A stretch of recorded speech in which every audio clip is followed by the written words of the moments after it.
Yo, what's up mga ka-teammates? Mayong hapon sa inyo. We're back on the road. Nag-prepare na tayo para sa tuwang first official fun run karon na year ng 7-Eleven.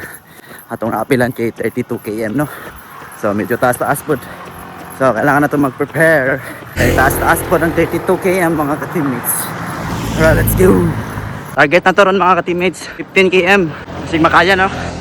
Alright, let's go!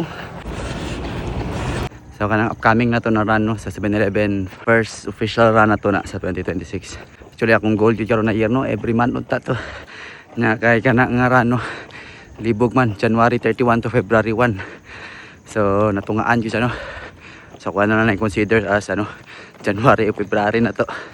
Okay, medyo taas-taas man yun, 32 sa to na tungaon. Let's go.